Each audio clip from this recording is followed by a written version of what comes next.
The odds of my mom and father having me was like 1 in 36,000. Little people are one of the only groups who you are automatically happy when you see them. Who am I to grow up little, loving who I am? I'm clearly unique. I think you said something important though. You said you loved yourself. I think a lot of people, they miss out on that side where they're just trying to make people happy.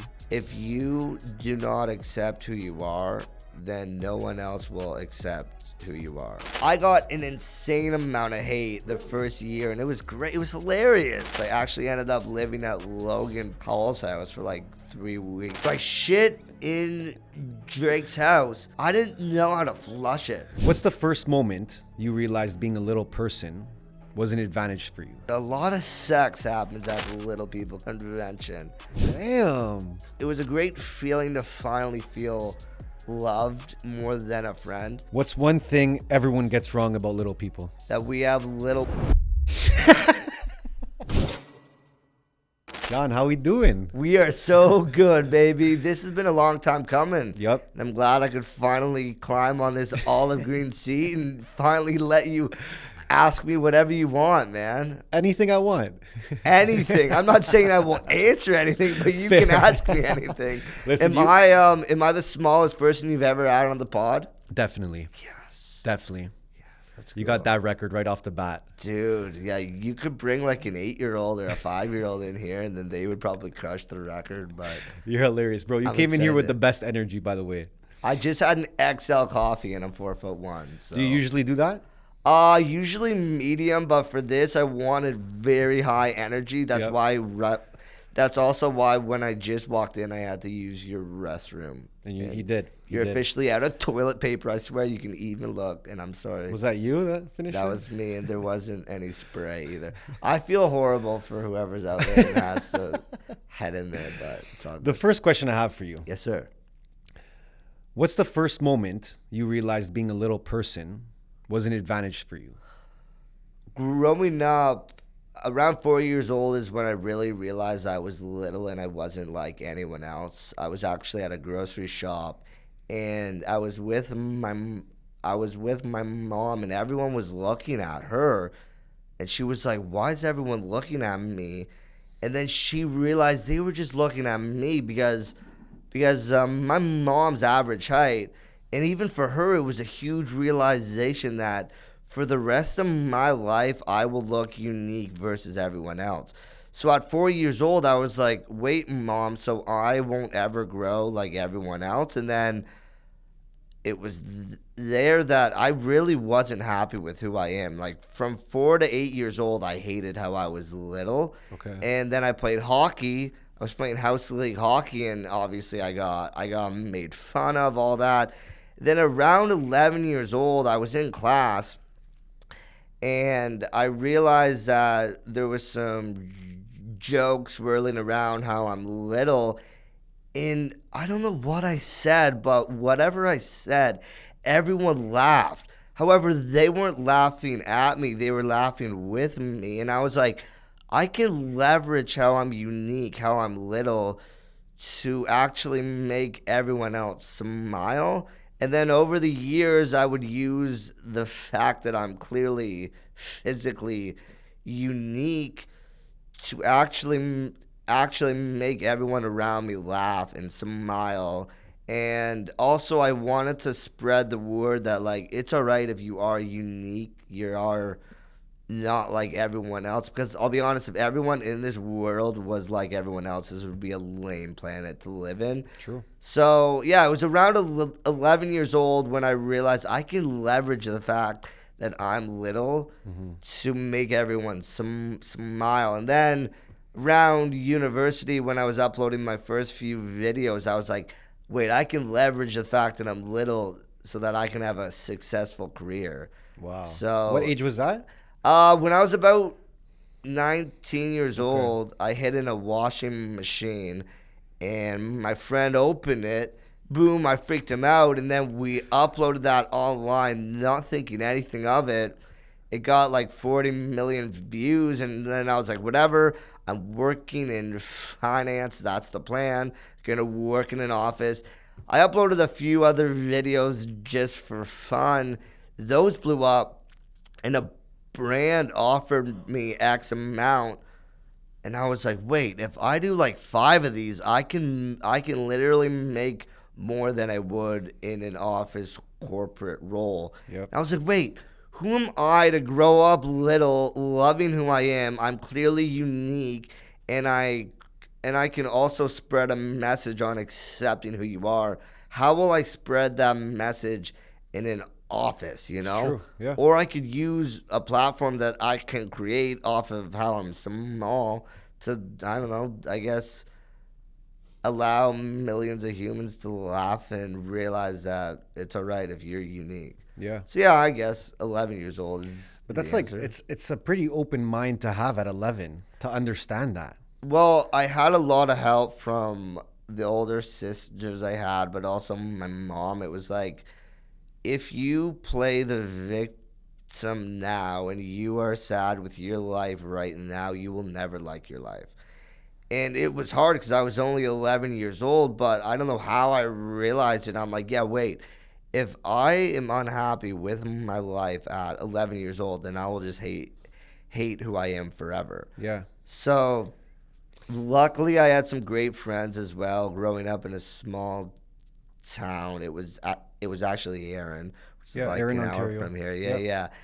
And the moment I changed from, oh, like, I don't want you to make fun of me, to I can make fun of myself so that everyone knows that I'm happy with who I am, then I realized that, like, I don't know, I'm happy that I was unique. And yeah. I think you said something important though. You said you loved yourself. Yeah, I did. Yeah. That's very important though. I And mean, I think a lot of people, they miss out on that side where they're just trying to make people happy, right? Where you just said, listen, if I love myself, yeah. if I'm in a way making fun of myself, Yeah.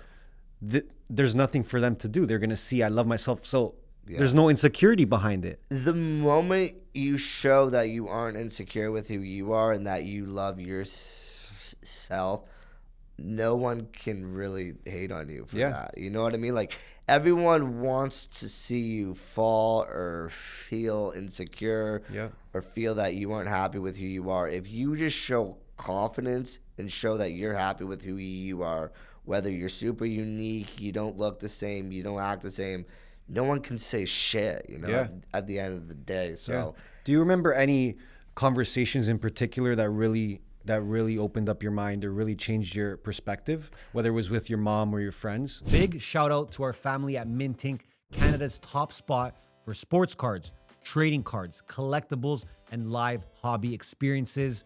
If you're just getting started or you're already deep in the game, they've got it all: retail packs, high-end boxes, grading, supplies, and they even do daily live shows. Me and Anth actually have started building our own collection. We're stacking Ronaldo cards, grabbing some Funkos, and ripping whatever we got the itch for. You can shop online or roll to their store in Vaughan to rip, trade, and hit up their bi-weekly trade nights. Hit the link in our description below. Use the code MBH5 at checkout for a little bonus from the boys. Big love for Mintink for backing the pod and keeping the hobby scene alive in Toronto.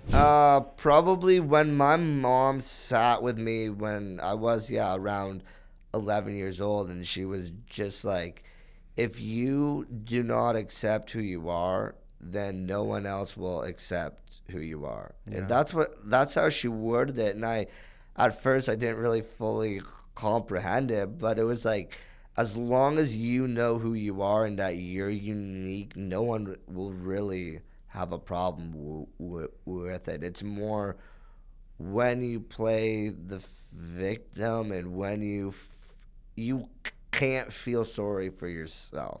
And that's what she would always say. Yeah. You can't feel sorry for yourself.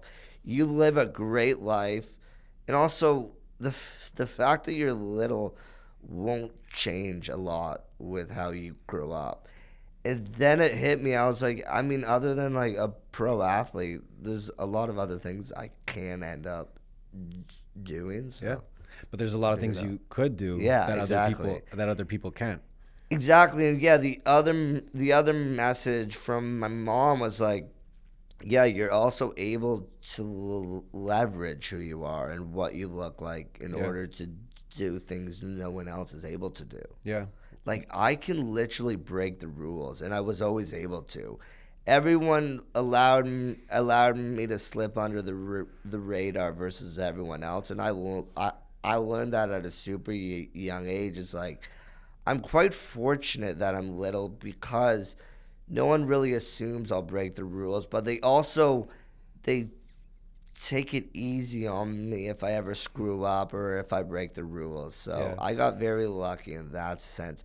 And how I'm little has made me approachable as well, because I would argue little people are one of the last like underrepresented groups that aren't you weren't prejudiced with us. You aren't looking at us like, oh, what is that? You're just simply curious. Yeah. You don't look at us since you hate our group. You don't look at us because you have an issue. You're just simply, it's almost like when you see a little person, you're happy. Yeah. I don't know why. We just have this like happy look. Yeah. And it's great. So I've leveraged that my whole life, that I'm approachable and that you just want to learn about who I am. So it's been great for the career I'm in as well. It's great for networking and all that. Like little people are one of the only groups who you are automatically happy when you see them. It's true. So it's fun. It's true. It's cool. Are you the first little person in your family? I'm the first little person in my family. So Okay. my mom and father had 2 kids ahead of me. Those are my older sisters. And then they had me. And it wasn't until 3 weeks out of the womb where they found out that I was little. Okay. And it was like 1997. So it was like, there wasn't a lot of information yet on like how I will live, what will happen, my life expectancy, all that. But if it wasn't for my mom, then like they would have been so freaked out. But she was like, you know what? He's unique, little. We'll just see how it all ends up. And I mean, other than a few blackout evenings in university, I think she's happy with what happened. But it's like, so the odds of my mom and father having me was like 1 in 36,000. Wow. Super rare, but yeah, it just happened. So if I reproduce now, it's about 50-50. Okay. If I have a child, there's a 50% shot it'll be small, 50% average height. And if you have a child with another little person, does that increase? So if I reproduce with another little person, it's 50% little, 25% average height. Okay. And then the other 25 is it won't survive. Okay. So that's a bit rough, but And how does that make you feel knowing that? I mean, growing up, I've never really wanted to have kids. Okay. Honestly, I'm just like, I can hardly look after myself. I'm crazy enough. So it's freaked me out, like thinking about having kids, but I don't know. I mean, like, I'm not like afraid or anything. It's more like I'm very happy with where I'm at right now in life. But Yeah. I mean, it is challenging for friends of mine in the community of little people who want to reproduce with another little person. It's like you always will have that in your head that there's a 25% chance Yeah. the child won't survive, but And I think It's if all you good. did have a child and it was a little person, I think your mom yeah. has taught you a lot about how to Oh how to yeah, I raise mean, someone. Yeah. it would be great if I had a child who was little, just since I've already went through everything. Yeah. As like who I am, you know. So I think he or she would have a great life, and I would handle it. Would also probably push them into like the career of where you'd be seen, Yeah, you know, because yeah. that's where The you could media space, yeah. Yeah, you'd end up the most successful. Probably wouldn't make a family channel though, because I've seen those fall a lot online. True. Like I've seen the those too. Family and shit. Yeah. I don't What was it like growing up in a small town? Do you think it was better that you grew up in a small town as opposed to like, Toronto, huge city? Growing up in a small town was so helpful for someone who's little, since everyone already knew who I was after like a few years of walking around. Everyone in my high school was fully aware of who I was, and I was able to create closer relationships than just I'm just that random small man who walks around. It was just who I am, you know? Yeah. And everyone was already aware of who I was and how I was little. So growing up in a small town was like crucial for me, I think. I think it would be a lot harder growing up small in a larger city. How small is the town? Do you know what the population is? When I was growing up, Aaron had about 4,000 of us. So Wow. everyone knew John Ferguson, the little person who played house league hockey, until everyone grew a bit quicker than him. But For sure. everyone in my small town was so supportive as well. Yeah. So it was sweet. Well, 4,000 people, that's like a family at that Yeah, point. yeah, Everyone yeah. knows each other. Yeah, like it was great, and it helped my confidence as well For a sure. lot because everyone was just aware of who I was. Of course. So it was sweet. You said there was some things that you would be able to do that went under the radar, or Yeah. Do you remember like the first few things that you did that you were like, oh, you know what, I got away with that? Dude, there's so many things. I mean, even leaving class early. Yeah. Like, I was able to leave class early, and they would just assume I wanted to leave class so I would avoid the crowds. But I wasn't afraid of any crowds. I just left. Also, there were so many things. I forget now. You also but- mentioned like off record, Yeah. we were talking about hockey, and you were playing Yeah. hockey up to a certain point.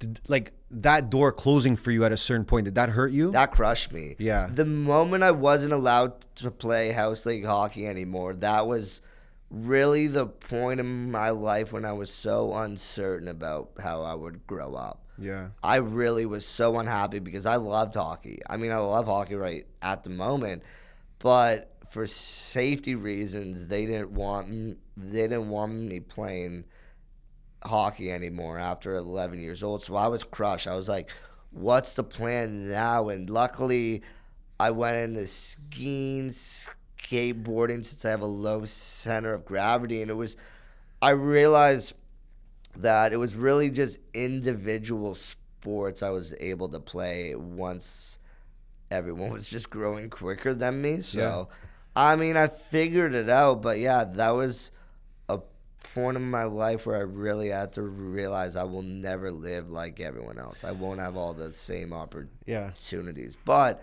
I'll have other opportunities that no one else will have. So it was fun. So let's talk about that side of it. Yeah. What was maybe the first opportunity that you realized, hey, like this is something I can actually excel at Yeah. that someone maybe that's an average height couldn't? I would say comedy. Even at a very young age, I was able to say whatever I wanted to anyone, and no one really found offense. No one would rat on me or anything. Like, I was able to talk shit at a young age, and no one would really even hate me for it. It was Yeah. just hilarious because it was like a 3-foot human blabbering crap to everyone in the class or at recess or just hanging out with friends. And it was great because obviously you don't want, since I'm unique, I'm allowed to say whatever I want and I won't ever end up in trouble. It was great because everyone else would say crap the other way, and I was able to accept it, though. I was like, oh, Yeah. okay, it's great, man. I mean, like, yeah, I was able to just break the rules at a young age, whether it was hopping in front of the line, whether it was grabbing way more food than we were allowed, or even this I regret. The one thing I regret when I was growing up, I would hit my friends like here in the groin, which I shouldn't have ever hit them there because I don't want to hurt their chances of reproducing. But like even just hitting like friends, like they weren't allowed to hit me, which I won't ever in the future. But yeah, I don't know, there's a lot of weird things where I wouldn't end up in trouble because you feel crappy if you throw me. And you also said something important that I think is very relevant right now in the times we are in when it comes to being a victim or feeling like a victim. Yeah. Right? We know that. We can go into a whole other podcast Of about course, that, yeah, right? yeah, But yeah. what would you say to someone watching this right now that does feel like they're the victim in their life right now? I was always I mean, at a young age, I thought I was a victim. I thought my life was so much harder than everyone else. Yeah. And then I learned about like what's happening in so many other places in the world. Even here in Canada, there's so many people who live an unfortunate life. I mean, I get to eat whenever I want. I have a great loving family, and I have friends, and I have opportunity. That was the huge thing. Is like I have the opportunity to do absolutely anything I want. And yeah, I'm unique in a way. There's a lot of things I won't be able to do, but everyone has their own problems. You aren't the only one. And when I was playing the whole like I'm a victim, my mom explained that. She was like, "You have a great life. You can live however you want." Yeah. It's a little bit selfish for me to act like I'm the victim when so many others live a way worse life than me. So it was kind of like a perspective change for you, but also being grateful, I feel like, right? I feel like the moment you act like a victim, you aren't really grateful for everything you have. You know what I mean? True. Because we live great lives. Yeah, we do. Like, look at where we live. We can eat whenever we want. We can do so many other things. Could do podcasts. Exactly. There you go. But it's like, it's also, you need to learn how to turn a negative into something positive. Like, Yeah. growing up, I looked at who I am as a negative, but then I could flip it, and now it's a whole career. It's a whole life, even. Like, Yeah. even without the career, I would not act the same way as I act if I was average height. Yeah. Like, I get to do so many more things since I'm small. And I don't know, I get to create so many more friendships and relationships since I'm small. So, I mean, you do cool shit all the time. yeah. I mean, like, no matter who you are, what you look like, there's a way to flip it around into something great. Yeah. So when you were kind of growing up, you're like, okay, I'm going to be into finance. I'm going to get into finance. That was Yeah. the first career goal. Yeah. So talk to me about that. Why did that come to be? Yeah. Growing up, I wanted to always end up a professional athlete. That obviously got crushed. And then I realized that I'll need to work hard in math and science, since that's the only place where it's like an even level playing field in terms of work. Because, like, obviously, I think at least my brain works the same as everyone else. So I was like, okay, well then I need to excel at like math. Yeah. So I loved math, and then I also love money. I don't know why. A lot of small people love money. I think it's just because like. Was there something there for like? Was there a moment that you're like, oh, I want to make a lot of money? Yeah. I would say when I realized that. No, it was more like because I wasn't able to seem competitive in so many other areas of life other than making money. That like in high school, I was like, I want to make a lot of money so that I have more than everyone else. Because growing up, it was always like they were greater at me for this stuff, and this stuff is different. And I was always last. So it's like, how do I end up first? And that was, well, if I make more money, then I'm finally first at A lot of people something. think that. A lot of people go that direction, right? Yeah. Where it's like, well, what's the one thing I can control is how Yeah. much money I make. Exactly. And obviously money is a powerful tool, right? Right. So you're like, okay, I'm going to get into finance. Yeah. So you went to university. I went right? to McMaster University for 4 years for finance, and Okay. it was great. I loved all the classes. I created some great friendships over there as well. Okay. And in fourth year, the whole plan was like I was applying at CIBC, TD, few other places. Okay. And I was ready to work in a corporate finance role. Okay. Then I uploaded a video online and it blew up, and then I ended up an influencer, which is That was on Vine, crazy. right? Yeah. That's crazy. So I only had one class left in my last semester of university, and it Okay. was online. So once I was uploading videos, a friend of mine, Ross Smith, who has a grandma, she's like 99 now. Okay. he hit me up. He's like, hey, do you want to fly to Ohio and just create a few clips with me? And it was Kiki, do you love me? Yeah. Are you riding? I flew there. We hit it off, had a blast. Flew home. I had the one class left at university. Then a few weeks later, he was like, hey, do you want to fly to Los Angeles for a week with me? I'm like, heck yeah. Like, I'm young. I wanted the clout and everything. I'm like, yeah, I'll fly. Like, I wasn't even in the whole influencer world at first for the money. It was all for, like, the clout of being, like, famous, I guess. Yeah. Flew to LA. I met a lot of friends. It was a blast. I actually ended up living at Logan Paul's house for like 3 weeks after that. For real? Yeah. That was a blast.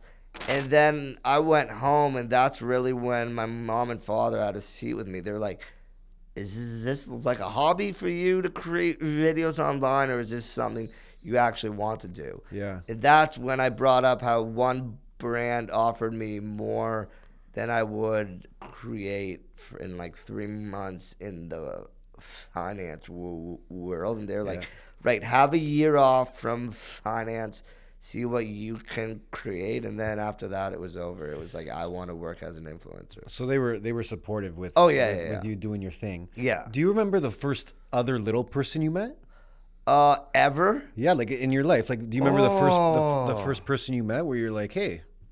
Damn, that's a hard one, because when I was like 1 year old, my mom and father brought me to what's called the LPA, which is the Little People of America. Yep. But I was obviously 1 year old and like an inch, so I don't remember it at all. Yeah. But I think when I was like 5 years old, I met someone named Blake Sloan, and he lives in Hamilton. Okay. And he's a friend of mine as well. So, yeah. And what was that experience like meeting someone else? It was such a relief to meet someone else little, since you could finally relate. Yeah. And you could feel like you aren't alone. Yeah. It was sick, though. It was fun. And then after that, him and I were friends right now. We've been friends for forever. Yeah.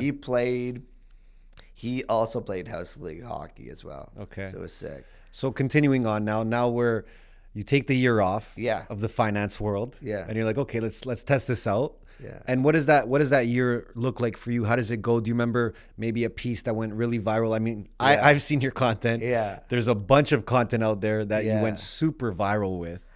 I mean, that first year when my mom and father were actually all right with me and believed in me of like this whole other career of an influencer, I knew I had to work my ass off, or else I would end up in that office role again. And I don't want that for me. Like, I was so excited that I was creating a platform where I could show, hey, I'm unique, and you can also just, like, hey, who gives a crap what you look like except who you are? So, but you weren't scared at all of like what people would think of you online or anything like that. Oh no. my God. You were past that. I got an insane amount of hate really? The first year, and it was great. It was hilarious. Like, I would scroll through. They were like, you're an inbred. Yeah. You're receiving money from whoever. Yeah. How small's your wiener, all this shit. Like, I don't give a shit. You were just very comfortable with yourself at that point. Oh, for sure. Yeah. So the first year, I did a lot of videos on my own. I skied behind a car in my underwear on the road. That was really weird. I just flipped the switch. Boom, boom. Yeah. That blew up. Well, there were a few others. And then, I hid in the fridge. That was fun. Yeah. But then when I was collaborating with Ross, we created a Chucky prank. That one went crazy. Where it got 50 million views on my YouTube. Yep. You know what sucks? It was 7 minutes and 90 seconds.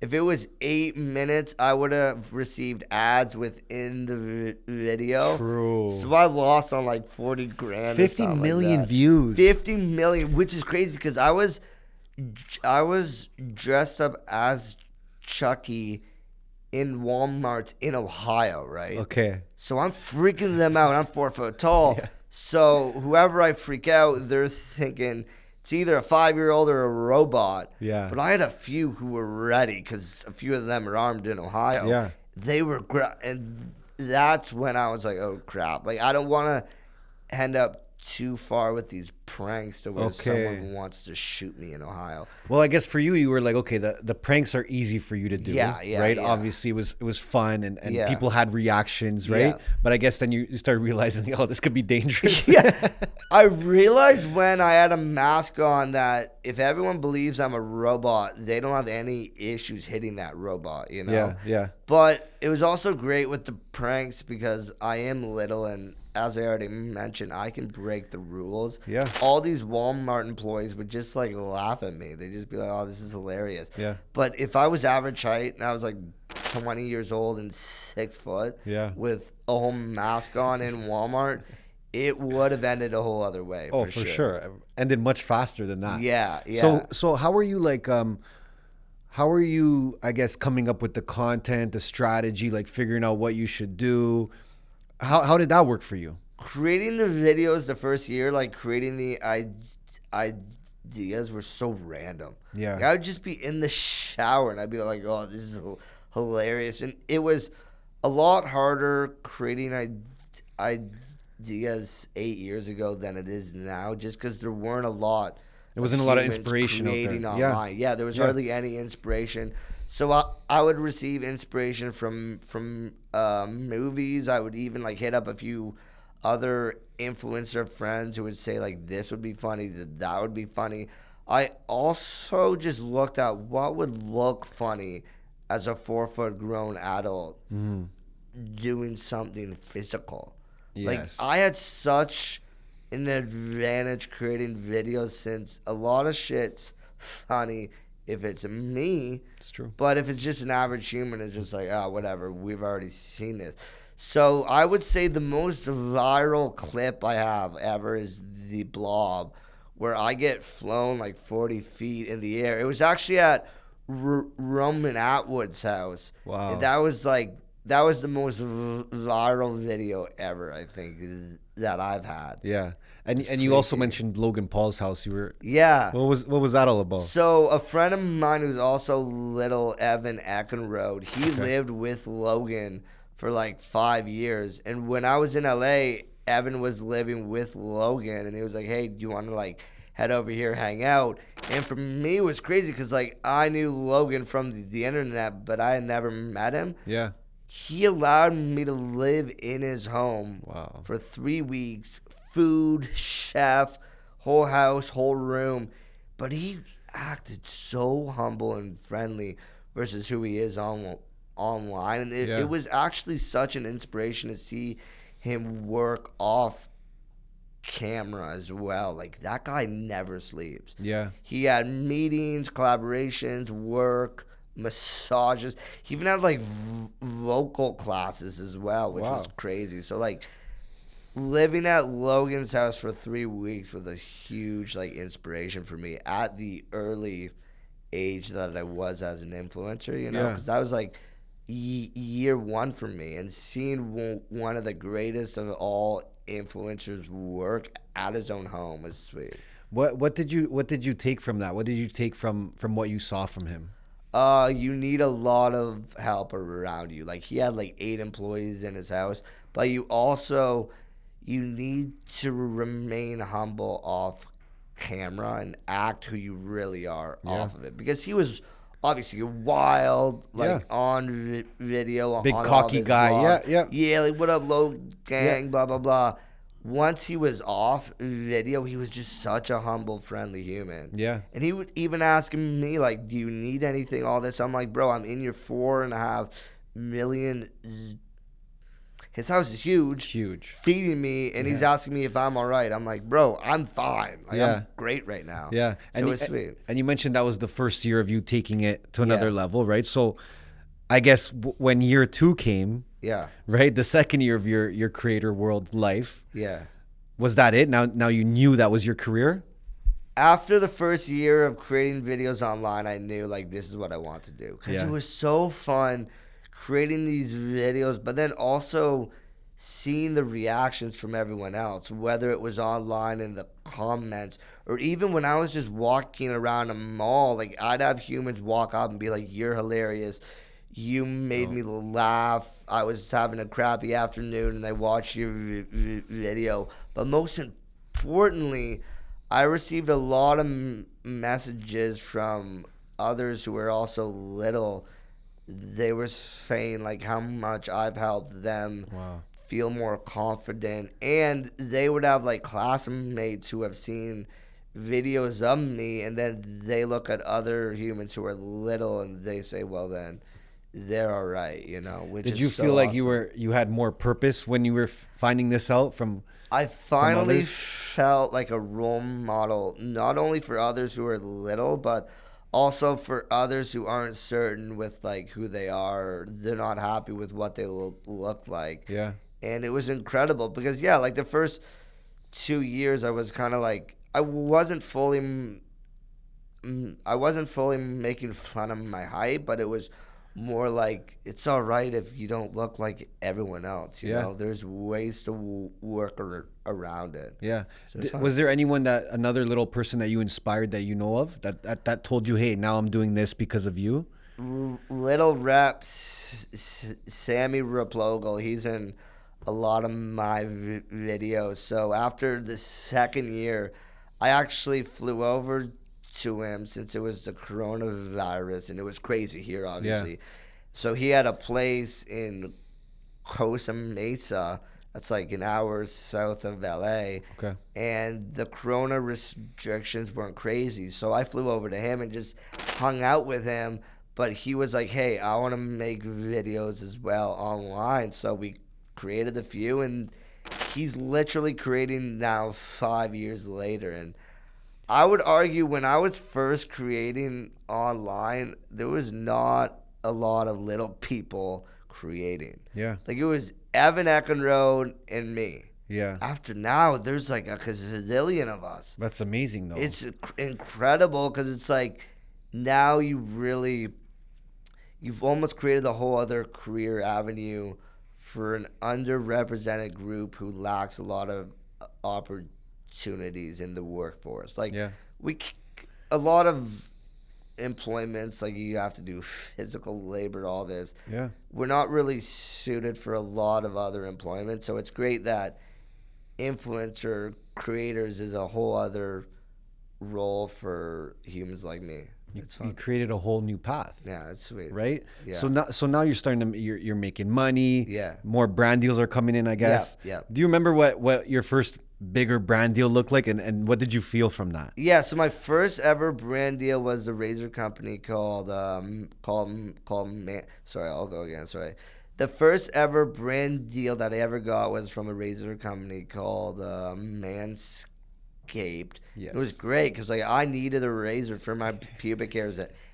Anyways, like it's honestly hard for me to even reach there, so it was great. Okay. They offered me, I think it was like $20,000 for 3 videos, and that was a lot. I was gonna say it was sick for me. Right? I was so amped, and I was able to even use my animals on the farm I grew up on. Okay. So it was like a whole full circle moment where like I could show how I grew up while doing my first brand deal. And then after that, it was like, I'm ready to go. Like, that was so motivating, receiving your first large amount of money. And then after that, a lot of my money was also from the actual platform. So like YouTube was the largest for me. And then I was one of the first creators on Snap as well, since Ross Smith, he was like one of the first. Yeah. So he was blowing up on it. And then I was actually living with him for like 4 years. Okay. So he threw me on the app, and now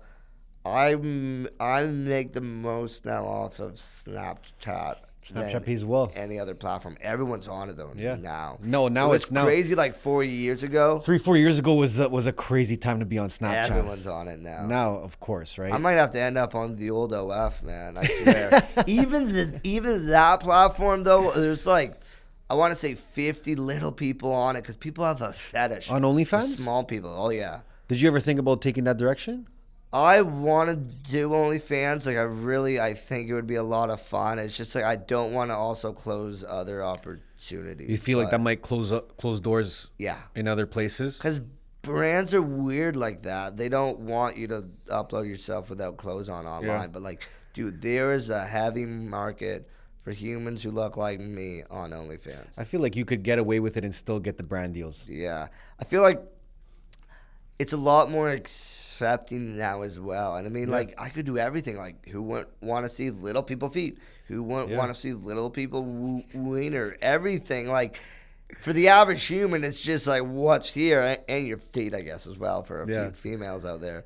But it's like, I want to create, I don't know. Do you know any little people killing it right now on OnlyFans?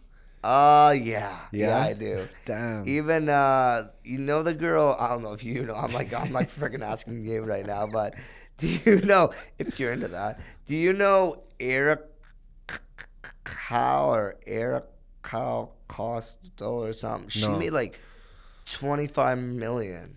Bro, on OnlyFans. She's like 4'1". She crushes it on OnlyFans. Was she doing just like she's doing? No, I think she does it all. The whole thing. The whole thing. And Freaka Brit as well, who is a friend of mine. She crushes it. I think she incorporates though her mom and father, who are also small. Oh, I know. Wait, so she what? probably gets like unique fetishes. That's a whole other world of fetish, man. She wants. So I interviewed her like three or 2 years ago. She brought up how she included her mom and father in her OnlyFans, which I'm like, so you're not only a small family, like you're all little, but you're also, I don't know. I haven't ever subscribed. I've never watched it, but I'm sure she made a killing off of that.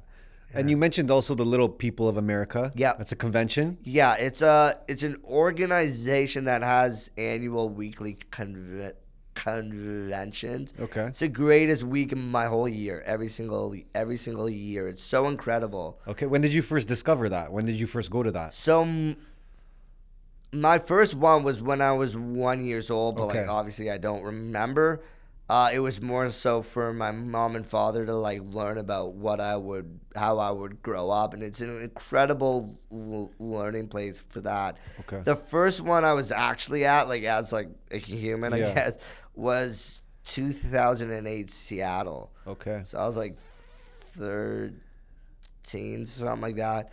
Okay. Dude, the moment I arrived at the Little People convention, I was like, this is my place. That's your heaven, Everyone else is little. Yeah. Everyone else can relate with one another. It's the one place that as a little person, you can feel normal. You're not worried about who's looking at you, who's, I don't know, even laughing at you. Like, you feel like the average human would all year round, but in 1 week. Okay. So it's great for the super young kids who are little, because they can obviously meet others who are like them for the first ever moment of their life.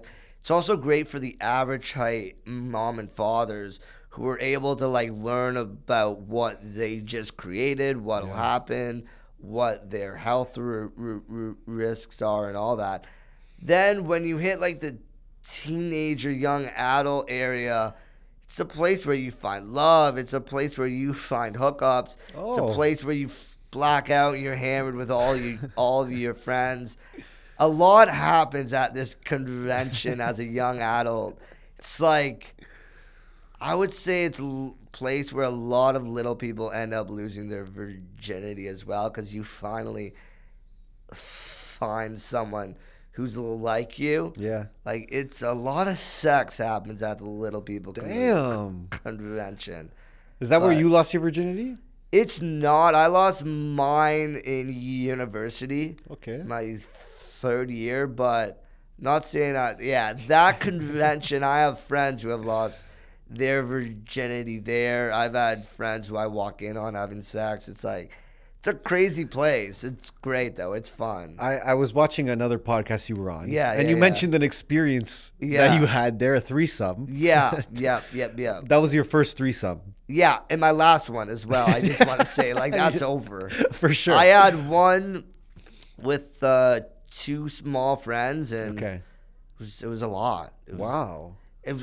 I regret it. That's really? the thing. It's like, it's just weird to see your male friend who's also little and the facial expressions he makes. And the issue with this whole threesome is the whole little community has already heard about it. We have such a small, literally, but like actually a small community where word spreads like wildfire. Like the moment he and she and I had a three-way, like everyone had already heard about it. Did you ever think you would find yourself in that position? It was a weird position for sure. Right? Actually, there was a few positions. You ever see like a little Eiffel Tower or something? Like Eiffel Tower? Some small ones like you can like hold on your like hand or something. Anyway. So you're having a good time over here. Yeah, no, it's great. It's like it's such a blast. Even like obviously a lot of humans also like find love there as well. I could which imagine. Is incredible. So many relationships. A lot of relationships happen from these little people conventions. You find the love of your life there. You find your first girlfriend. Yep. It's great. The only issue is once it overlaps and like an ex is with your friend or blah, blah, blah. Because there's not a lot of us. So you end up like hooking up with the same woman as a friend of yours, or you end up breaking the heart of like a friend's ex or something. It's like true. There aren't a lot of us, so the options just aren't that high. There aren't a lot of fish in the sea. Yeah. Like for all of you guys, there's a gazillion fish in the sea. Yeah. For us, it's like you essentially know all of your options who are little. I'm not saying though that any of my small friends have ended up with average heights, since they have. Okay. However, it's a little more rare than just a little human ending up with another little human. Yeah. But yeah, like growing up, I never assumed I would ever want or end up with anyone little. And then it was in university when it hit me. I'm like, who am I as someone little to assume an average height woman would want me? Like growing up, it was hard because all my friends who were average height were hooking up with these average height women. They were liking them. They were in relationships with average height women. Like all I knew growing up was average height women. So I got crushed over and over. Yeah. Like it was just like they didn't want me, but like it was a realization in university, which I really wish I realized way sooner, was who am I, a human who has always been like, accept who you are, blah, blah, blah, to not accept the fact that maybe I should focus on other humans who look like me in like a hookup or love area. Yeah. So finally I was like, average height women, it's very rare for them to ever want someone who looks like me. So I then went after, I then showed interest in little women, and it was great. Yeah. Like I was out there blabbering, flirting with a lot of them, and it was so incredible, since it was a great feeling to finally feel loved more than a friend. Yeah. Like they wanted to hook up, they wanted to blah blah blah, and then after that it was like, that's when the little people events were way crazier. Yeah, because you saw it in a different way. It was like a place for 1 week you just hook up, you have fun. How many people are in that community when you go to the event? So this one, it's called the Little People of America, and it's about 2,000 little people. Wow. However, a lot of them fly in, like obviously from here, from England, from even Ireland. Oh, across the world. Yeah. Wow. But like, it's mainly U.S. citizens though. But it's a great place, and I appreciate it more than anything else I have in my life. That community has helped me incredibly. And I also appreciate them for handling how I'm online, because it is hard for a lot of them seeing all the crazy shit that I do online. Meanwhile, a lot of them want to just like slip under the radar. They don't want to be associated with craziness, and it's hard since a lot of the average people just believe we're all the same human. I don't know why, but even I've had it where someone believes I'm someone else. So I am appreciative of the little community for handling all the crap that I have online. Well, that's what I wanted to ask you. I was like, okay, you got a lot of great feedback for sure. You're inspiring a lot of people. Yeah. But was there any negative feedback from the little person community where they're just like, hey, like, you're making us look bad? Did you ever get that? So in like the first few years, I was dressing up as an elf or a leprechaun or an Oompa Loompa online for my videos. And that was really the moment where I had a couple messages from other little people in my community who were just like, this is what we want to avoid. We don't want everyone to just assume this is the only role we're able to play. Because obviously in the movies in Hollywood, in all the movies, usually if you see someone like me, we're an elf, we're a leprechaun, we're an Oompa Loompa, whatever it is. So that's when it hurt me, honestly. And I don't really hurt from any hate online or any of that. But when it's from my own community, that's when it hit me. I'm like, all right, there's other ways to make the audience laugh than to just objectify little people. Yeah. So then, after that, I closed the whole elf and all that crap. And that's when you stopped doing that? Really? Yeah, like finally, for once, a message actually hurt me. I was like, I don't want to have anyone in the little community feel, I don't know, crappy with what I'm uploading. So I just... It's tough because like at the same time I feel like you'll never be able to make everyone happy. You won't. Right? Exactly, yeah. Is that something you realized too? Yeah, like I realized I have realized online that you will never please everyone. Yeah. You will always have haters out there who aren't happy with what you create, but you'll also have others who are offended with what you create. Yeah. And whether that offense is in a way that they're in the right, it's like, if you don't want to offend anyone, you just shouldn't upload anything online. It's true. So I offend a lot. I mean, even I have humans who see me collaborate with my horse at home and say, you're doing animal abuse, all this. I'm like, I'm feeding it with my mouth. Like, he's happy. If he wasn't happy, I'm 4 foot, he would whoop my ass. Like, I can assume that horse is happy with how he lives. But it's like, there's just so many humans online who just look for a reason to spread negative words. And it's just... Yeah, in that case, it usually says more about the person saying the hateful thing than you. Oh, for sure. Like, a lot of humans who hate online are just so unhappy with their own life, and they just want to, I don't know, express it in a way so that they don't feel as crappy with who they are. And as a creator now, you make content.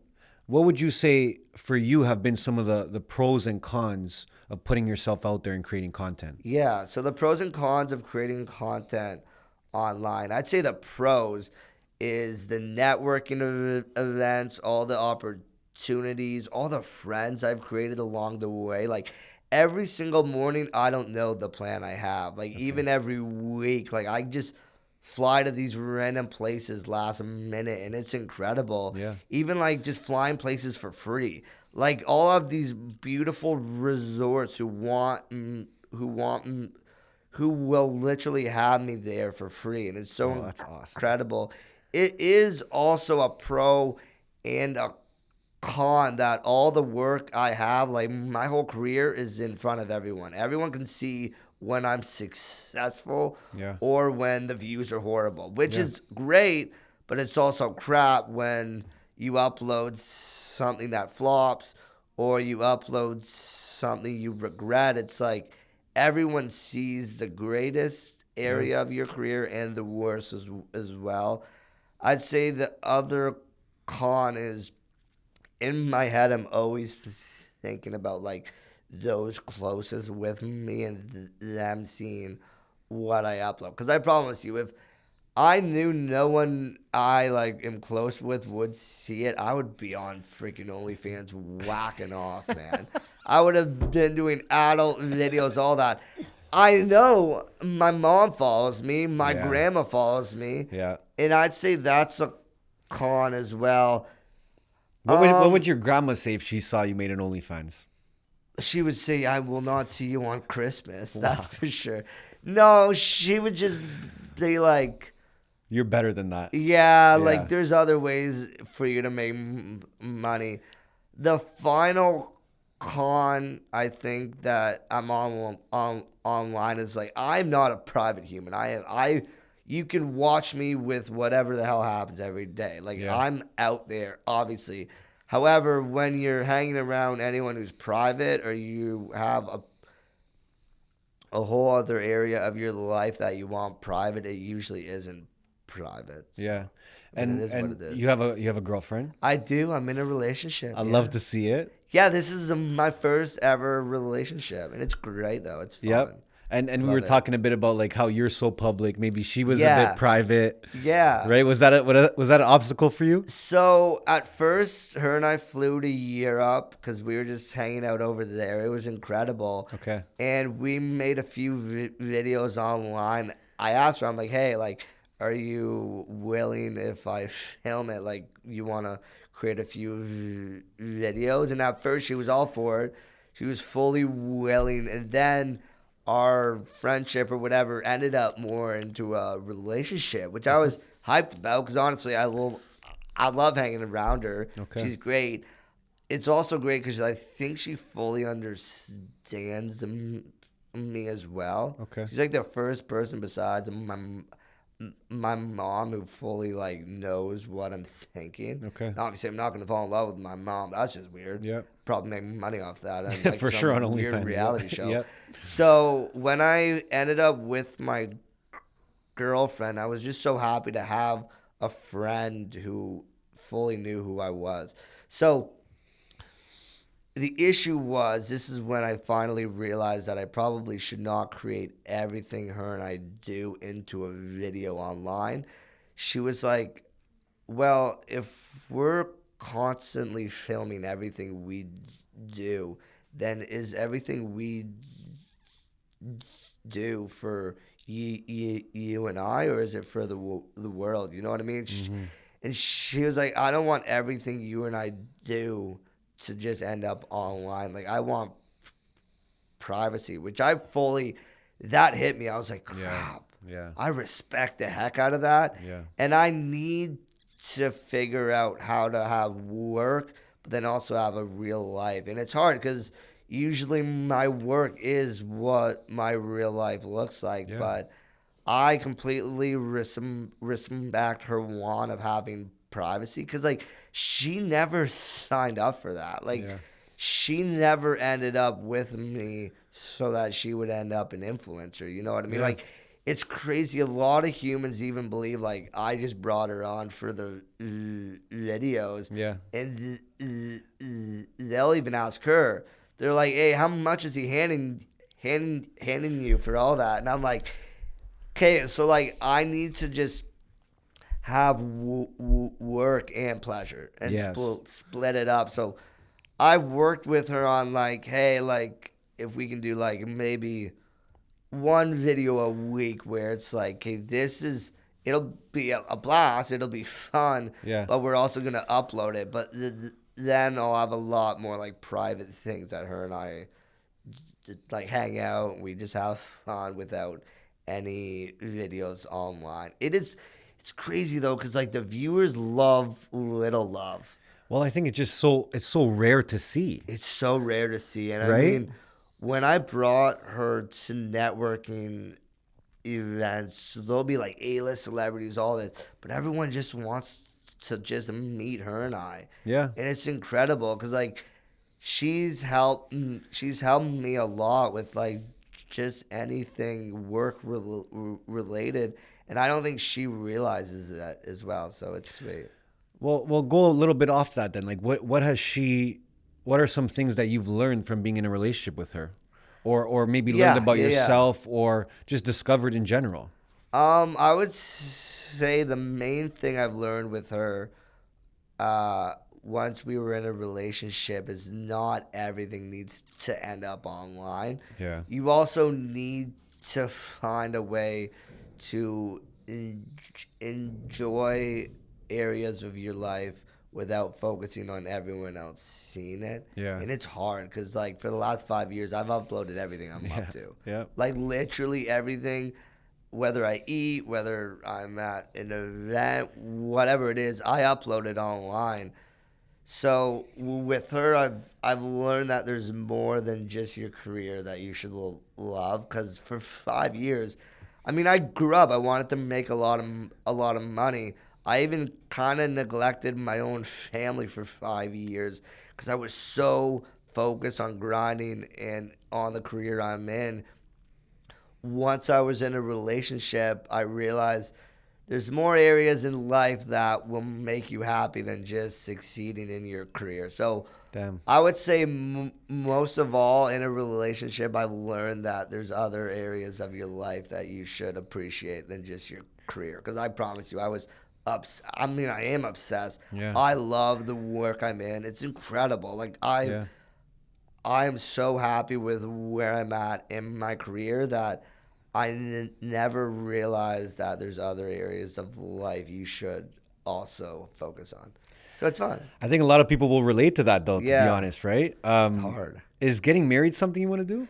Marriage, it's a good one. I think if it happens, it'll just happen. I don't want to plan it. I mean, growing up, I never planned on being married. No, it's just like, I feel like for me at least, well, first of all, like the odds of splitting up after marriage is high as heck. Yep. So that's a waste of money, but it's a fun night, I guess, for all of the friends you have. And the pictures and everything. Yeah, great photo memories. Unless you split up, then like it's on fire or something. Yeah. I mean, I've never wanted to be married solely because if you really love someone, why do you have to prove it? Yeah. I know, like, there's a lot of other reasons. I'm on the same page as you, by the way. Good. I agree with you. It's like, why do you prove your marriage in front of everyone else when you can just prove it with whoever you love? You know what I mean? Like, the way I look at marriage is like, hey, I'm in love, and everyone should celebrate it. But if you're really in love, why do you need a ring to prove that you want them for the rest of your life? You know what I mean? I know it's a symbol and all that, but it's like let's be realistic. If you love this human and you want them for the rest of your life, a ring or a wedding isn't the reason that love will last forever. It's up here. You know what I mean? Sometimes it actually messes people up once they get married. You'll see people together like 10 years, and then they'll get married, and then all of a sudden they feel like there's a more... I believe marriage adds more pressure onto the relationship. There you go. I do. Not for everyone, obviously, but I think nowadays, like you said, I look at the divorce numbers too, and I'm just like, well, I don't want to be one of those stats. I know. And the issue is everyone already heard that you ended up married, so that means if you ever split up, everyone knows about it. There you go. You know what I mean? Yeah. And the only reason why I would be more comfortable being married and having a wedding now that I'm with a woman who's around my height is I could kiss the bride. Because I always thought about it, like growing up, because I was only into average height women. How would I kiss the bride at the altar? True. Like, would like a groomsman grab me? Would I have a ladder? So the only thing... where I would be more comfortable, with a wedding is the fact that I'm with someone small. Well, I'm happy you're in a relationship you're happy about, though. Clearly, right? I want to talk about some of the content you've done. Yes. Because you've done some wild shit. Yes. Right? There's the video that you did with Drake and Aiden Ross. That was the 6 Buzz. What was that like? So that happened so last minute. I was at home, thankfully, and I received an email from a producer saying, hey, we want you in 48 hours at a house on what's the road? It's like Rose Hill or something. I forget. Okay. Anyways, it was at a road I recognized. I looked it up, and that's Drake's house. Yeah. But I was like, this is some idiot. It's a scam. Blowing me up. I'm like, they don't want me to collaborate now with the most famous human in the country. Yeah. So I'm like, I'm like, yeah, sure, I'll look at the agreement. And then it brought up Aubrey. And I'm like, oh, shoot. Yeah. This could be real. So I hop on the phone. I'm like, hey, like, please, I want to, like, actually hear from you. And it was the producers, and it seemed real since I looked online, and Aiden Ross already had a plan on flying here in 48 hours. Mm-hmm. So I was adding it all together, and I'm like, this is real now. So I signed the agreement. And then I received, like, the info for the shoot, and it was at Drake's house. Yeah. And I'm like, Bridal path. Bridal path, yes. Yeah. So I wasn't able to sleep for, like, 48 hours ahead of this. I'm like, yo, I'm going to this man's house. I'm glad I had 48 hours to, like, really think on it, because I was like, when I arrive, if I look nervous, that's just weird. I'd met him at a few other events, but it was, like, very, like, hey, quick, what's up, yeah. blah, blah, blah. Like, I didn't even believe he would remember me. So I show up to Drake's house. The place is huge. Oh, massive. There's 4 armed securities like this. And I'm like, well, who have I been the whole, like, who am I usually in this situation? I always just act friendly with the security because they won't harm me. Yeah. So I roll up. I'm like, hey, I'm here for the shoot. And they look at me, and they see that I have, like, small-ass legs, and I'm cruising in like this. They're like, oh, we know what you're here for. So I walk in, and it's in his actual home. Yeah. It's where he hoops and all that. Aiden Ross's flight's like 4 hours late. So I'm just in Drake's house with, like, a few of his friends. Obviously, the production crew's, like, setting up. Yeah. So I'm the first one who arrived, and Drake he's just sitting there. He's just sitting there in a hoodie. Yeah. So I walk up. I'm like, hey, man, how are you? Blah, blah, blah. And then he leaves for a few hours holding on for Aiden because he has a huge house. So he just, I don't know what it's up to. Yeah. I say I need to use the restroom. So there's a whole, like, black marble hallway. We got, like, all these, like, outfits, jerseys, LeBron shoes. I use the restroom, and it goes like, like, dude, I'm crapping in his house. I should not admit, but I shit in Drake's house, which is so cool to say. Of course. So anyway, 3 hours later, Aiden Ross arrives, and I'm on, like, 4 rolls. I had, like, eyeliner on. I was on a horse. Okay. It was sick. Yeah. And he was so fucking friendly. Yeah. He's such a humble human. I feel like he's handled so much over his career that he's at a point now where he's just, like, having fun with his whole career. Yeah. Aiden Ross was incredible, and I don't know, like, that was a moment I'll never really ever forget since I was, like, literally in Drake's house as if I was, like, a homie, you know? Yeah. Like, hardly anyone was even there. Like, his friends were all there, and then after that, it was only the production. What do you think about, like, his impact on our country and what he's done? He's helped us realize that, like, we aren't just some small country. I mean, I believe he's brought more light onto Canadian entertainment more than any hockey player ever has. You know what I mean? Yep. It's like, I don't know. It's just like he's made us so much more relevant in, like, a world scale. It's like, I would love to learn how many travelers and tourists fly here from just what he's said or spread. You know what I mean? Probably a big number. Yeah, like I don't know. I feel like he's made us feel seen, I guess. Yeah. I don't know though. I feel like it's a huge win because I feel like he's also had so many more Canadians see the U.S. You know, because he's always over there as well.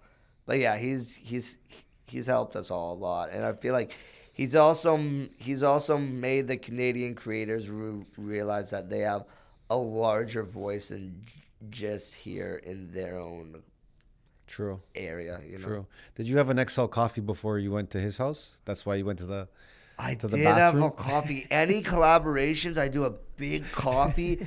Unfortunately, I had an XL coffee ahead of Drake's house, and I used his expensive restroom. And I'm sure he's fine with it. It had all these options too, like beep, beep, beep. Oh, that's the thing. So I shit in Drake's house, and it's like a whole remote. I didn't know how to flush it.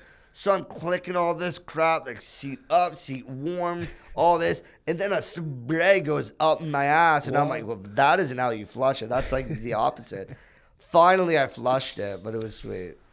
Let's talk about the plane when you were wing walking. Yes. Right? I'm searching online and I'm like, is that him in the sky attached to a plane? So how does that come to be?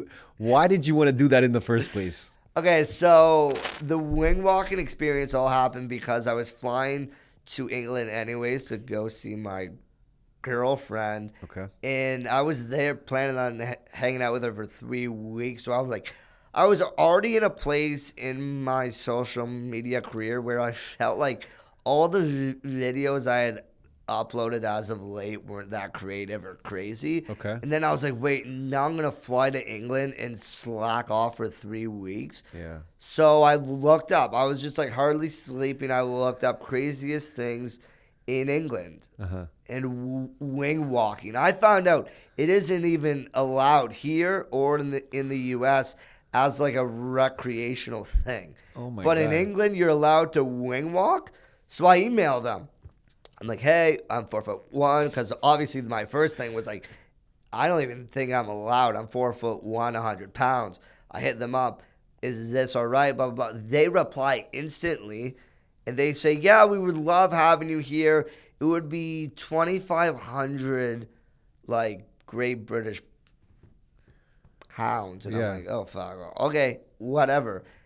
I'm like, let me know when you're available, all that. And I'm like, this video would blow up, and it's finally creative because I just feel like what I've been uploading as of late is just so like half-assed. It isn't creative, and I'm like a little person wing walking. That's this is who I was when I initially hopped on the internet. Crazy. I'm not worried about hurting anything on me. I want to be out there and explode on the internet. So I'm like, wing walking would be perfect. So I emailed them. They're like, yeah, you're 4'1". We don't mind. Hop on our plane. We'll have fun. 2 days later, they emailed me and they're like, you also want to break the record for the shortest wing walker? And I'm like, hell yeah. So I emailed Guinness and they reply instantly. Usually you have to hand them 16 grand in order to break a record. Oh, really? Yeah, it's crazy because I've always wanted to break the record for kicking myself in the head in like 1 minute or something. Like, I think I do like 65, but that's a whole other thing. Hopefully it happens. They replied instantly. They're like, we would love to have you break the record. The record for shortest wing walker was like 4'5". Okay. It was actually the original Oompa Loompa from Willy Wonka. He had broken the record. Wow. So, and I think he was also in Harry Potter as well. He's like 58. Okay. So I was like, fine to break his record. I'm like, bro, you're old. I'm like half your age. Yeah. I can break your record. It's my turn. Yeah. So they had me walk in a walk-in clinic to see if I'm actually 4'1". I prove it. They ended up grabbing my flights grabbing the whole wing walking experience and all that. So I was already planning on wing walking without breaking any record. I got flights, all this included. I arrive, I fly to England, hang out with my girlfriend, and then we head over. It's like 3 hours from where she lives, and like it hits me. I'm like, I'm hopping on a plane right now, harnessed on. The issue is, once I was on the plane and I was harnessed, I wasn't really wing walking since my feet weren't on the wing. They were just hanging there like this. Yeah. So, dude, I had a harness on a plane. It was ripping my crotch like that. So I had to like, or else like I could never reproduce even if I wanted to. Yeah. So I'm harnessed on this plane, and they have like a malfunction for like half an hour, and I'm just harnessed there like this. Like, oh my I'm God. on the verge of flying in the air, harnessed on a plane right now, and you have a malfunction. Finally, I hear the brrr. We fly, dude, and it was in the air when I just blanked out. I was just like, oh yeah, whatever happens, happens. Even if I fall out or it crashes, like either way, I clock out, so it's fine. Cause the plane at first is like high, yeah, and then it goes like higher and higher, and it hit me. I'm like, either way, whether it's like 40 feet in the air or 100 feet, either way, I'm clocking out if I fall out of this harness. It was so surreal though. Like, I really wasn't nervous once I was actually in the air. I was just happy that it was happening, and it was a crazy just thought in my head that was like, there's so much cool shit you can experience in life if you're just willing, you know? Like, yeah. The wing walking I was able to just apply to so many other areas of my life. It's like, just try it and see how you feel. And it ends up landing, and I was so relieved. And then that was a lot of raw footage. That was the most raw footage I've ever handled. However, I edited it in like 48 hours because I was so hyped for the internet to see it. But I was so relieved once I uploaded the wing walking, since I was like, I'm neglecting my career as a creator. Like, all the crap I've been uploading for the last year, I just was like, it's half-assed, you know? True. I haven't been creative. I uploaded that, and everyone's reaction was great, and I'm like, Of course. I'm finally where I was like 3 years ago. So And now you got a Guinness World Record. Yeah, and it's an inspiration as well for everyone else. Little or whoever else believes that little people aren't physically able. I mean, I flew on a fucking plane now. But you weren't scared at all? I wasn't, just because I'm a lot more nervous for like things happening to other humans, if that makes any sense. Like, if it's only me who will end up harmed, I'm like, I don't care. Like, it's how high did it go? Do you know? I think the highest is like I want to say 20,000 feet or something. What? I forgot. I was like at the clouds, but if I end up any higher, there won't be any like air, oxygen, breathing. Yeah, so it was like below the clouds, but it was sick. It was fun.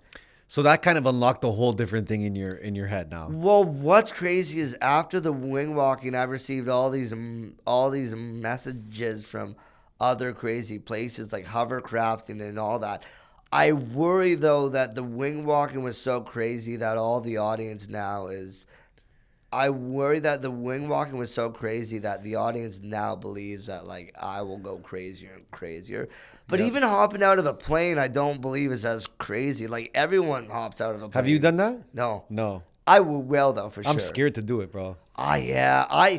I've just heard over and over, like, they go like whoosh and nothing plops out, and I'm like, the parachute doesn't. Yeah. That would be a great headline though. Like, 4-foot grown adult splatters on the ground because no parachute plopped out of his thing. Is there anything like that, like the wing walking, that you want to do? I think it's animal related. I want to create more videos with. In 3 weeks, actually, it's happening here in Ontario. I'm going like 3 hours north to, I think, Sudbury or something. I forget. I'm gonna go sledding with 8 huskies. That'd be sick. That's unreal. Yeah, it'll be sick. Hopefully that air is like right around this, but I'm amped. I love to incorporate animals in a lot of the videos I create. I mean, I was in Hungary once, and an elephant kicked a massive like inflatable out of my head. It was sick. It blew up as well. That's hilarious. And then I got choked. It was a kangaroo in Ohio had me in like a hole. Why do those things always fight? They're fighters. I believe animals are also aggressive with me since they look at me as a threat since I don't look like fully human. Fair. So a kangaroo put you in a chokehold? In Ohio. It has like 40 million views, I think. Oh my God. Sick. I was afraid there because I was afraid of it scratching me here, and like I'm already small with a speech impediment. I don't also want to have a scratch on my face. You know what I mean? Yep. So I was shitting myself, but it ended up all right, and it blew up online, so I was happy with it. Also, you were on The Amazing Race Canada, right? Yes. That was incredible. How was that for you? Was that like the first TV experience that you had? Yeah. So The Amazing Race actually reached out to me, and I never even really needed to apply, but I wasn't certain since it would be 3 weeks without a phone, internet, anything. And as a creator who relies on uploading frequently, I was freaked out. But that was one of the greatest experiences of my whole life. I brought a friend from university. He went with me. At first, they wanted, and even I wanted, another friend who was little. But then I was watching an old season of The Amazing Race, and I was like, what are we going to accomplish if we're each 4 foot tall, you know? Like, true. A lot of it is quite physical. So I brought my other friend who's 6'1" or whatever, and we had so much fun. We were the third ones eliminated, so I did 4 episodes, but it was such a fun experience to be completely unplugged from the world. It was so like healthy as well, so it was fun. What was it like behind the scenes being on that show? You aren't allowed to like speak with anyone else on the show if you're not on video. So like we had like on and off. So like whenever we were off, we were at these beautiful resorts. However, we were so secluded from everyone else on the show. Yeah. So they only want to see you interact if it's on the actual episode. Okay. Or if it's like actually during the race. So whenever we were off, we were in like a beautiful resort in British Columbia, and it was sick. It was fun. So what are you working on now? Like what's next for John? I want to head further than just creation online. Like I want to create actual high-end productions and shows. I wouldn't mind acting as well, so that would be fun. I want to act more, so I hired like a whole agency and everything here in Toronto, and I don't know, like I want to prove that little people are a lot more than just what you usually see online and in the movies. Yeah. I want to play even more serious roles or roles that you wouldn't usually see someone like me play. So, yeah I think you could do it. I think you can open that door if you want. And it isn't OnlyFans. That's next, unless I lose all my money. So if you lose all your money, we're going OnlyFans. Yeah, we're going OnlyFans. OnlyFans. That's for sure. If I lose everything, I'm gonna get naked on video. No question about it. The reason I'm not afraid of failure, one, because I have a great family, but also because I know I haven't removed all my clothes yet on video. That's like I always have that here. You have that plan B ready to go. Mm-hmm. I'm going to ask you to manifest something. We asked our guests to manifest something on the show. You could be as detailed as you want. Yes. Something that you want to come to life maybe in the next 5 years of your life. Mm-hmm. Look in the camera, tell it directly, because when it comes true, we're going to have the clip of it. Whoa, that's crazy. Oh, what does John Ferguson want in 5 years? I want to own 3 homes, 1 in Toronto, 1 in Miami, and 1 in Arizona. I also want to be a minority owner of either a professional basketball team, professional MLS team, which is more reasonable, or even anything professional sporting. I also want to have a lot of my life figured out, like what I want for the rest of my life, whether that's relationships, whether that's where my family's at in their life. My final thing is I want to be a Hollywood star. I don't want to just be a social media creator. I want to be in movies, shows, late night comedy, all of that. That's where I want to be. 5 years. And I want to be 4'1", which I already am. And so if I shrink, this will all be a lie. Because as you age, you shrink. Like, I think I'm at the highest. Well, you could just go beat your record then again with the wing walking. That's what I was saying. So when I wing walked, it was hilarious. When I went wing walking, I had my girlfriend there who was 3'11". Okay. And they all looked at her after I landed, and they were like, "You're next." Yep. And she was like, "No," and I'm like, "Thank God." There's no way she wanted to do that, eh? No. She hates heights and all that. I would have held that plaque for like 5 minutes and then been like, "Here you go." Literally. That's cool. We're gonna do some rapid fire now. Rapid fire, let's go. It's great for a person with a stutter. No, I'm just kidding. You got this. No, I'm fucking with you. What's your biggest fear? Heights. Really? Yeah. Wing walk. Crazy. I know. I love feeling afraid. Sick. I don't know why. Okay. What's your biggest regret? Neglecting my family for 4 years as I work on my career. What's one thing everyone gets wrong about little people? That we have little wieners. You're the best, dude. You're the best. What's one moment you wish you could redo? One moment I wish I could redo is when the first video I uploaded blew up. That was the greatest feeling I'll ever have, and I can never recreate that feeling. Would you rather have fame or freedom? Freedom. One thing you still feel insecure about? Insecure about probably. Oh, I don't know. I'm really. You're secure. I'm not insecure about anything. That's hairline, speech impediment, height. I mean, I don't care at the end of the day. Like, I'm happy. I love that answer. Insecure. You don't have to have it if you don't feel insecure about anything. I've been heartbroken. I've been shut. Nah, I don't have anything. No. My man is secure. I'm very. Actually, I don't lock my. I shouldn't say that, but I don't lock a lot. I don't even think I have an alarm system. It's okay. You'll kick their ass if anyone comes in there, dude. Yeah, I'll fight them. Money or impact?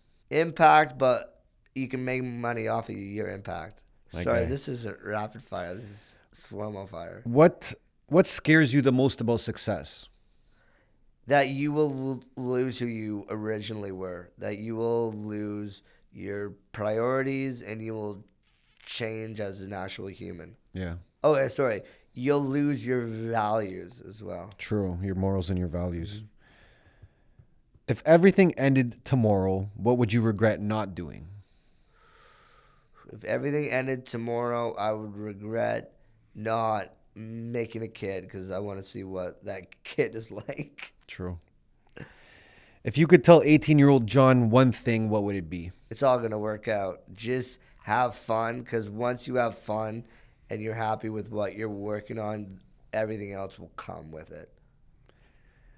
What do you want to be remembered for outside of social media? Remembered for someone who can make everyone feel at ease, laugh, and comfortable with who they are. I love that. Who is the one person you want to make proud? My mom. That's the right answer. Oh, for sure. Yeah. And our final question, the famous question. John, yes. Does money buy happiness? Yes, it does. 100% Easily. It does. Easy. I like it's other things in your life that'll make you unhappy, even if you have the money that's making you happy.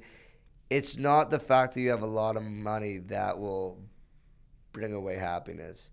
It's also like if you're super wealthy and you're unhappy, just I guess look for things that won't involve money.